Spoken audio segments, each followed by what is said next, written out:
ഇറാൻ്റെ ആണവ കേന്ദ്രങ്ങൾ തകർത്തു അല്ലേ? നേരാണോ? നേരാണ്. ഇസ്രായേൽ എല്ലാവരെയും ഞെട്ടിച്ചുകൊണ്ട് ഇറാനെ ആക്രമിച്ചു. പക്ഷേ ഇന്ന് പുലർച്ചെയാണ് ആക്രമണം ഉണ്ടായത്. ഇന്നലെ ഒരു സംഭവം നടന്നു. ലോകത്തെമ്പാടുമുള്ള ക്രൈസ്തവരുടെയും ജൂതന്മാരുടെയും ഒരു വലിയ മോഹഭംഗത്തിൻ്റെ നിരാശയുടെ പ്രതീകമാണ് ടെമ്പിൾ മൗണ്ട്. അവിടെയാണ് പുരാതനമായ പള്ളികൾ അല്ലെങ്കിൽ ദേവാലയങ്ങൾ ഉണ്ടായിരുന്നത്. അതാണ് ഇസ്ലാമിക അധിനിവേശത്തിൽ തകർക്കപ്പെട്ടത്. ഇപ്പോൾ ഒരു വിലാപത്തിൻ്റെ മതിൽ മാത്രമേ ഉള്ളൂ. ഈ വിലാപത്തിൻ്റെ മതിലിൽ ഇസ്രായേൽ പ്രധാനമന്ത്രി ബെഞ്ചമിൻ നെതന്യാഹു നേരിട്ടെത്തി ആ മതിലിൽ കൈയമർത്തി പ്രാർത്ഥിച്ചു ഇന്നലെ. അപ്പോൾ നമ്മൾ ഒരു സാധാരണ ഒരു കാര്യം പോലെ കണ്ടു. എന്നിട്ട് അദ്ദേഹം പറഞ്ഞു, he shall rise like a lion, അവൻ ഒരു സിംഹത്തെപ്പോലെ ഉണർന്നെണീറ്റ് വരും എന്ന് അവിടെ കുറിച്ചു. അപ്പോൾ നമ്മളെടുത്തത് ബൈബിൾ വചനമാണ്. ബൈബിളിൽ പറയുന്നുണ്ട് എന്നാണ് എൻ്റെ വിശ്വാസം. അവൻ സിംഹത്തെ പോലെ ഉണർന്നെണീറ്റ് വരും, അല്ലെങ്കിൽ ജൂതന്മാരുടെ ഒരു വിശ്വാസം എന്ന് കൂട്ട്. അങ്ങനെ എഴുതി വെച്ചു. അത് വ്യാഴാഴ്ച. വെള്ളിയാഴ്ച പുലർച്ചെ ഡസൻ കണക്ക് ഇസ്രയേലി വിമാനങ്ങൾ പറന്ന് എന്ന് ഇറാനെ ആക്രമിച്ചു. ഇറാൻ്റെ ആക്രമണമെന്ന് പറഞ്ഞാൽ ഇറാൻ്റെ തലസ്ഥാനമായ ടെഹ്റാൻ കത്തിച്ചു കളഞ്ഞു. ഇറാൻ്റെ തന്ത്രപ്രധാനമായ ആണവ പരീക്ഷണ കേന്ദ്രങ്ങൾ നശിപ്പിച്ചു. തീർന്നില്ല. ഇറാൻ്റെ ഏറ്റവും പ്രസ്റ്റീജിയസ് സേനയാണ് ഇറാനിയൻ റവല്യൂഷണറി ഗാർഡ്സ്. അതിൻ്റെ കമാൻഡർ ഇൻ ചീഫായ ഒസൈൻ സലാബിയെ കൊന്നു. അതുകൂടാതെ ഇറാൻ്റെ ആണവ പരീക്ഷണ കേന്ദ്രങ്ങളുടെ തലച്ചോറായ ആണവശാസ്ത്രജ്ഞൻ അഹമ്മദ് റിസ സോൾ ഫജാറിയെ കൊന്നു. വെടിവെച്ച് കൊന്നൊന്നുമല്ല, വ്യോമാക്രമണത്തിൽ കൊല്ലപ്പെട്ടു. അപ്പോൾ ഇറാൻ്റെ പ്രധാനപ്പെട്ട ആണവ പരീക്ഷണ കേന്ദ്രങ്ങൾ ടെഹ്റാനിലുണ്ട്, ഫോർദോയിലുണ്ട്, ഖൻബാബിലുണ്ട്, നദാൻസിലുണ്ട്, ഇസ്ഫാനിലുണ്ട്, ബുഷേഗറിലുണ്ട്. ഇതിൽ നദാൻസ് ഉൾപ്പെടെയുള്ള കേന്ദ്രങ്ങൾ തകർക്കപ്പെട്ടു എന്നാണ് പറയുന്നത്. ഇറാൻ്റെ 15ഓളം ആണവ കേന്ദ്രങ്ങളും സൈനിക കേന്ദ്രങ്ങളും ആക്രമിച്ച് തകർത്തു എന്നാണ് പറയുന്നത്. ഇറാൻ്റെ ഭാഗത്ത് നിന്ന് ഒരു മിസൈൽ പോലും തിരിച്ച് ഇസ്രയേലി വിമാനങ്ങൾക്ക് നേരെ വന്നില്ല. ഇറാൻ ഉറങ്ങിക്കിടക്കുമ്പോൾ ഓപ്പറേഷൻ റൈസിംഗ് ലയൺ എന്ന് പേരിട്ട ഈ ആക്രമണത്തിലൂടെ ഏതാണ്ട് ഇറാനെ തവിടുപൊടിയാക്കി കഴിയും. അപ്പോൾ നെതന്യാഹു ഇന്നലെ വിലാപത്തിൻ്റെ മതിലിൽ കൈയമർത്തി he will rise like a lion എന്ന് പ്രാർത്ഥിച്ച് കുറിപ്പെഴുതിയത് നമ്മളിപ്പോൾ ഓർക്കണം. മാത്രമല്ല, ഇതിനുശേഷം നെതന്യാഹു ഇന്ന് രാവിലെ പറഞ്ഞു, ഞങ്ങൾക്ക് അടുത്ത തലമുറയെ ഭീഷണിയിലാക്കാൻ പറ്റില്ല, ഭീതിയിൽ നിർത്താൻ പറ്റില്ല. കാരണം ഞങ്ങളിപ്പോൾ ഇത് ചെയ്തില്ലെങ്കിൽ ജൂതന്മാരുടെ അടുത്ത തലമുറ ഈ ലോകത്തുണ്ടാവില്ല എന്ന് പറയും. അപ്പോൾ ഇത് കണക്ട് ചെയ്ത് നമ്മൾ നോക്കണം. കാരണം ഇറാനെ സംബന്ധിച്ച് ഇറാനുമായി ഒരിക്കലും ചർച്ച ചെയ്യില്ല എന്ന് പറഞ്ഞിരുന്ന അമേരിക്ക ഒമാനിൽ 5 റൗണ്ട് ചർച്ച കഴിഞ്ഞു. സ്റ്റീവ് വിറ്റ്കോഫാണ് ഈ ചർച്ചകൾ നയിക്കുന്നത്. 6ാമത്തെ റൗണ്ട് ചർച്ച വരുന്ന ഞായറാഴ്ച തീരുമാനിച്ചിരിക്കുകയാണ്. ഓരോ തവണയും ട്രംപ് മുൻകൈയെടുത്ത് ഇറാനുമായി ഒരിക്കലും ചർച്ച ചെയ്യില്ല എന്നുള്ള മുൻ നിലപാടുകൾ അമേരിക്ക മാറ്റിയിട്ട് ട്രംപ് തന്നെ ചർച്ചയ്ക്ക് മുൻകൈ എടുക്കും തോറും ഇറാൻ്റെ ആ താടിക്കാരനുണ്ടല്ലോ, ഖമനേയി, മതജീവി, ആ വൃദ്ധൻ കൂടുതൽ വഷളായിട്ട് ഞങ്ങൾ ചെയ്യത്തില്ല എന്ന് പറഞ്ഞുകൊണ്ടിരിക്കുകയാണ്. പക്ഷേ നിർണായകമായ ഒരു ഘട്ടത്തിലേക്ക് എത്തിയിരിക്കുന്നു എന്നാണ് ഇസ്രയേൽ മനസ്സിലാക്കുന്നത്. ഏതാനും ദിവസങ്ങൾ കൂടി കഴിഞ്ഞാൽ ഇറാൻ 15 ആണവ ബോംബുകൾ ഉണ്ടാക്കും. ഇറാൻ്റെ പക്കൽ 15 ബോംബുകൾ ഉണ്ടായാൽ പിന്നെ ഇസ്രയേലിന് വലിയ ഭീഷണി എന്ന് പറഞ്ഞാൽ ജീവിച്ചിരിക്കാൻ കഴിയുമോ യഹൂദന്മാർക്കെന്ന് ആശങ്കയാണ്. കാരണം ഈ 15 വേണമെങ്കിൽ ഇവന്മാർ ഒരുമിച്ച്, ഓർക്കുന്നില്ലേ, കഴിഞ്ഞ വർഷം ഒക്ടോബറിൽ 100 കണക്കിന് ബാലിസ്റ്റിക് മിസൈലുകളാണ് ഒരുമിച്ച് ഇസ്രായേലിന് നേരെ വിട്ടത്. 15 ആണവ ബോംബുകൾ ഉണ്ടാക്കിയാൽ ആ ഉണ്ടാക്കുന്നതിൻ്റെ പിറ്റേ ദിവസം ഇറാൻ ചെയ്യാൻ പോകുന്ന ഈ 15 മിസൈലിൽ കയറ്റി ചിലപ്പോൾ ഇറാനിലേക്ക് അയക്കും. അതിലൂടെ ഉണ്ടാവുന്ന ദുരന്തം പ്രവചനാതീതമാണ്. ലോകത്ത് ഇത്രമേൽ യഹൂദന്മാരെ പോലെ ജൂതന്മാരെ പോലെ പീഡിപ്പിക്കപ്പെട്ട ഒരു ജനതയില്ല. അവർ ലോകം മുഴുവൻ അലഞ്ഞ് തിരിഞ്ഞ് കൊല്ലപ്പെട്ട് ദശലക്ഷക്കണക്കിന് ആളുകളെ ഹിറ്റ്ലർ കൊന്ന്, ലോകത്തെമ്പാടും ഇസ്ലാമിക ശക്തികൾ അവരെ കൊന്ന്, ഇന്ത്യയിലുമൊക്കെ വന്നവർ താമസിച്ചു.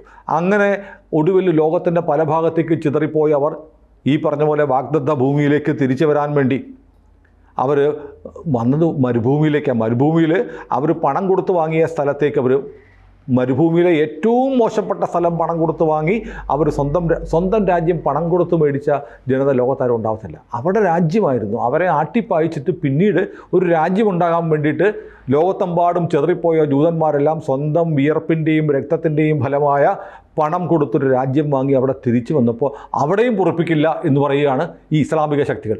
അതിൻ്റെ മുൻനിരയിൽ നിൽക്കുകയാണ് ഇറാൻ. ആ ഇറാൻ്റെ പക്കൽ ആണവായുധം ഉണ്ടായെന്ന് പറഞ്ഞാൽ ഇസ്രയേലിന് പിന്നെ മറ്റൊന്നും ചിന്തിക്കാനില്ല.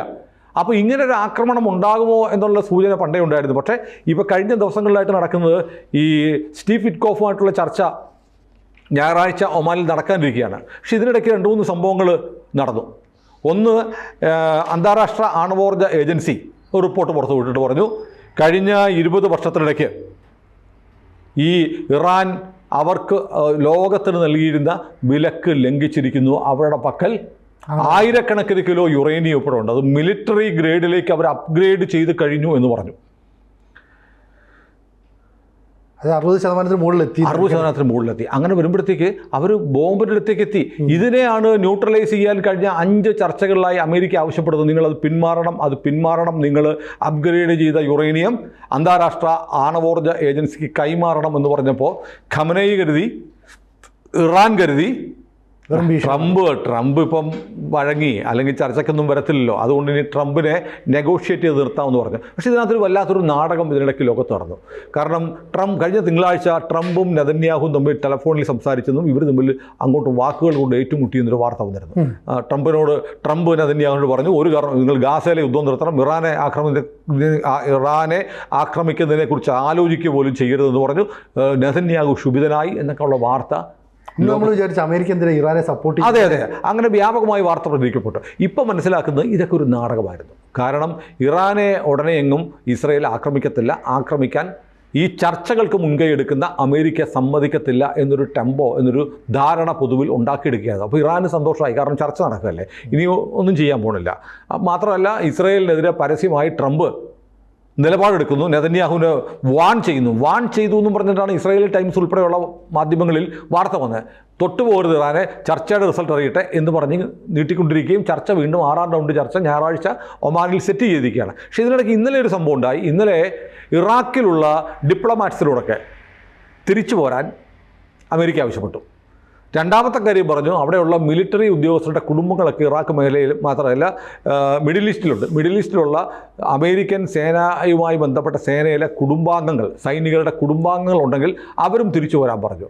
ബ്രിട്ടൻ ഒരു സന്ദേശം കൊടുത്തു, കപ്പലുകൾ യാത്ര ചെയ്യുമ്പോൾ സൂക്ഷിക്കണം, കഴിയുമെങ്കിൽ മെഡിറ്ററേനിയൻ സീ ചെങ്കടൽ ഭാഗത്തേക്കുള്ള യാത്രയൊക്കെ പരമാവധി ഒഴിവാക്കാൻ ശ്രമിക്കണം എന്നൊരു മെസ്സേജ് UK ഭാഗത്തും പോയിരുന്നു.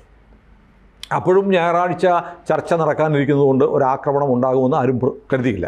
പക്ഷേ ഇപ്പോൾ ഏറ്റവും പ്രധാനപ്പെട്ടത് നെതന്യാഹു പറഞ്ഞ കാര്യമാണ്. ജൂതന്മാർ ലോകത്ത് ഏറ്റവും കൂടുതൽ പീഡിപ്പിക്കപ്പെട്ട ജനതയാണ്. അങ്ങനെ ഞങ്ങൾക്കൊരു രാജ്യമുണ്ടായി, ആ രാജ്യത്ത് ഞങ്ങൾ ജീവിച്ചു വരികയാണ്. പക്ഷേ ഇത് ഞങ്ങളെ സംബന്ധിച്ച് ഞങ്ങളുടെ ചരിത്രത്തിലെ ഏറ്റവും വലിയ നിർണായക ഘട്ടം വന്നിരിക്കുന്നു. ഞങ്ങളുടെ ശത്രുവിൻ്റെ പക്കൽ ഞങ്ങളെ ഉന്മൂലനം ചെയ്യാനുള്ള മാരകമായ ആയുധം ഏതാനും ദിവസങ്ങൾക്കകം എത്തിച്ചേരുമെന്ന് ഞങ്ങൾക്ക് വ്യക്തമായിരിക്കുന്നു. അത്തരം ഒരു സാഹചര്യത്തിൽ ഞങ്ങൾക്കൊന്നും ചെയ്യാതിരിക്കാൻ പറ്റില്ല. ഞങ്ങൾക്ക് തിരിച്ചടിച്ചേ പറ്റൂ, ഞങ്ങൾക്കത് തകർത്തേ പറ്റൂ. നിലനിൽപ്പിൻ്റെ ആവശ്യമുണ്ട്. അതിൻ്റെ പറയുന്നത് അടുത്ത ഒരു യഹൂദന്മാരുടെ തലമുറ ഇനി ലോകത്തുണ്ടാവില്ല, അതുകൊണ്ട് ഇവനെ ഞങ്ങൾ മുടിക്കുന്നു എന്ന് പറഞ്ഞിട്ടാണ് ആക്രമിച്ചിരിക്കുന്നത്. ഖമനയി എന്ന ആ കിഴവൻ പറഞ്ഞിട്ടുണ്ട്, ഈ രക്തം കൊണ്ടുള്ള കളിയാണ്, തീ കൊണ്ടുള്ള കളിയാണ്, ഇസ്രയേലിനെ പാഠം പഠിപ്പിക്കുമെന്ന് പറഞ്ഞിട്ട് ഇവരുടെ ഇസ്രയേലിൻ്റെ സേന ഇപ്പോൾ മരിച്ചുപോയ ആൾ ഇന്നലെ പറഞ്ഞിരുന്നു, ഇറാനെ ആരെങ്കിലും തൊട്ടാൽ, ഇറാൻ്റെ ഈ ആക്രമണത്തിൽ കൊല്ലപ്പെട്ട സേനാനായകൻ ഇന്നലെ പറയുണ്ടായി, ഞങ്ങൾക്ക് പേടിയൊന്നുമില്ല, അമേരിക്കയ്ക്ക് ഒരുപാട് ബേസുകളുണ്ട് ഈ മിഡിൽ ഈസ്റ്റിൽ, ഈ ബേസുകളെല്ലാം ഞങ്ങളുടെ മിസൈലുകൾ എത്തുന്ന ദൂരത്താണ്, ഇസ്രയേൽ ഞങ്ങളെ തൊട്ടാൽ ഞങ്ങൾ അമേരിക്ക അടിക്കും എന്ന് അയാൾ പറഞ്ഞിട്ട് 24 മണിക്കൂർ പൂർത്തിയായില്ല, ആൾ ഹുദാഹവ ഫിനിഷ്ഡായി. അപ്പോൾ ഏതായാലും ഇറാനെ സംബന്ധിച്ച് ഇറാൻ്റെ ചരിത്രത്തിലെ ഏറ്റവും വലിയ നാശനഷ്ടമാണ്. ടെഹ്റാനിൽ ആക്രമിക്കപ്പെട്ടു, 12ഓളം ന്യൂക്ലിയർ സൈറ്റുകൾ ആക്രമിക്കപ്പെട്ടു, മിലിറ്ററി കമാൻഡ്, അതായത് ഹംദാൻ പ്രൊവിൻസിലെ കമാൻഡ് സെൻറ്റർ, വ്യോമ പ്രതിരോധത്തിൻ്റെ കേന്ദ്രമായ കമാൻഡ് സെൻറ്റർ ആക്രമിക്കപ്പെട്ടു, അവരുടെ ആണവശാസ്ത്രജ്ഞൻ കൊല്ലപ്പെട്ടു, ഇറാനിയൻ റവല്യൂഷണറി ഗാർഡിൻ്റെ മേധാവി കൊല്ലപ്പെട്ടു, ഇറാൻ്റെ സർവ്വസൈന്യാധിപനായ മുഹമ്മദ് ബഹേരി കൊല്ലപ്പെട്ടു. ഇറാൻ ആകെ അസ്തപ്രജ്ഞരായി നിൽക്കുന്നൊരവസ്ഥയാണ്. ഇറാൻ്റെ ചരിത്രത്തിലെ ഏറ്റവും ഭീകരമായ തിരിച്ചടി ഇപ്പോൾ കിട്ടിയിരിക്കുന്നു. യുദ്ധം ഇവിടെ ആരംഭിക്കുകയാണ്. ലോകത്തിൻ്റെ മുന്നിൽ ആ സിംഹം ഉണർന്നിരിക്കുന്നു. സിംഹം നിലനിൽപ്പിന് ഭീഷണി നേരിട്ട സിംഹമാണിപ്പോൾ. അത് ഇപ്പോൾ ഇത്രയും നേരം അപ്പോൾ ഈ ഖമനയുടെ ഒരു ധാർഷ്ട്യം ഉണ്ടായിരുന്നല്ലോ, ഞങ്ങളെ ആക്രമിക്കില്ല, ഞങ്ങൾ തിരിച്ചടിക്കും, ഞങ്ങൾ പ്രതിരോധ സംവിധാനം എല്ലാം ഉറപ്പിച്ചിട്ടുണ്ട്, ഞങ്ങൾ അമേരിക്കൻ അവരുടെ വ്യോമതാവളങ്ങളെ ആക്രമിക്കും. അപ്പോൾ അങ്ങനെ പറയുമ്പോൾ അമേരിക്ക പേടിക്കുമെന്നൊരു മിഥ്യാധാരണ എന്താ ഇയാൾക്കുണ്ടാകുന്നത്? ഉണ്ടാകുമായിരിക്കുക. അല്ല, അതുകൊണ്ടാണല്ലോ ഇപ്പോൾ ഇന്നലത്തെ അറ്റാക്കിനകത്ത് അവരുടെ വ്യോമ പ്രതിരോധത്തിൻ്റെ കമാൻഡ് സെൻ്ററായ ഹംദാൻ പ്രൊവിൻസിലെ കമാൻഡ് സെൻറ്റർ തന്നെ നശിപ്പിക്കപ്പെട്ടു എന്നാണ് പറയുന്നത്. പക്ഷേ ഞാൻ പറയുന്നതല്ല, ഇപ്പോൾ ഇസ്രായേലിനെ സംബന്ധിച്ച് ഇസ്രായേലിന് ജീവനും ഡു ഓർ ഡൈ സിറ്റുവേഷനാണ്. കാരണം ഇറാൻ്റെ പക്കൽ ആണവായുധം വന്നു കഴിഞ്ഞാൽ പിന്നെ ഇസ്രായേൽ ചിലപ്പോൾ ഉണ്ടാവില്ല. അതുകൊണ്ടാണ് പറയുന്നത് സിംഹം ഉണർന്നെണീറ്റിരിക്കുന്നു. ഉണർന്നെണീറ്റ സിംഹം എപ്പോഴാണ് ഉണർന്നിരിക്കുക? ഉറക്കം മതിയായിട്ടല്ല, സിംഹത്തിൻ്റെ ജീവന് ഭീഷണി ഉണ്ടാവും എന്നുള്ള തിരിച്ചറിവിൽ ആ സിംഹം ഉണർന്നിരിക്കുകയാണ്. അപ്പോൾ ഇസ്രായേൽ എന്ന് പറയുന്ന സിംഹം പ്രാണഭയം നേരിട്ട് ഉണർന്നെണീറ്റിരിക്കുക. ആ സിംഹം എന്തും ചെയ്യും, എന്തിനേയും കടിച്ചു കീറും. ഒരു പക്ഷേ നമുക്ക് കഴിഞ്ഞ തിരിച്ചടിയിൽ ഭാഗ്യം കൊണ്ട് രക്ഷപ്പെട്ടു പോയ ആളാണ് ഖമനൈ. ഇപ്പോൾ സർവ്വസൈന്യാധിപൻ റവല്യൂഷണറി ഗാർഡിൻ്റെ മേധാവി ഉൾപ്പെടെ കൊല്ലപ്പെട്ടു. ഇനി അവിടെ പെഷസ്ക്യാൻ എന്ന് പറഞ്ഞ പ്രസിഡൻറ്റും പിന്നെയുള്ളത് ഇറാൻ്റെ ആത്മീയാചാര്യനായ ഖമനൈയുമാണ്. അവരുടെ മരണവാർത്ത കൂടി വരുമോ എന്നാണ് നമുക്കറിയാനുള്ളത്. സിംഹം ക്രുദ്ധനാണ്, രൂക്ഷമായ ഭാഷയിൽ പ്രതികരിക്കുകയാണ്, അതികഠിനമായ ആക്രമണം നടത്തുകയാണ്. ഉണർന്ന സിംഹത്തെ, അതും പ്രാണന് ഭീഷണിയുണ്ടെന്ന് കണ്ട് ഉണർന്ന സിംഹത്തെ പിടിച്ചു കെട്ടുക എളുപ്പമല്ല. യുദ്ധം ആരംഭിച്ചിട്ടേ ഉള്ളൂ. മറ്റു വാർത്തകൾക്കായി നമ്മൾക്ക് കാത്തിരിക്കാം. ഏതായാലും വിലാപത്തിൻ്റെ മതിലിൽ തൊട്ട് പ്രാർത്ഥിച്ച് നെതന്യാഹു ഒരു യുദ്ധം കൂടി ആരംഭിച്ചിരിക്കുന്നു. കൂടുതൽ വാർത്തകളും വിശേഷങ്ങളും നിങ്ങളിലേക്ക് എത്താൻ ABC മലയാളം സബ്സ്ക്രൈബ് ചെയ്യുക, ബെൽ ബട്ടണും അമർത്തുക.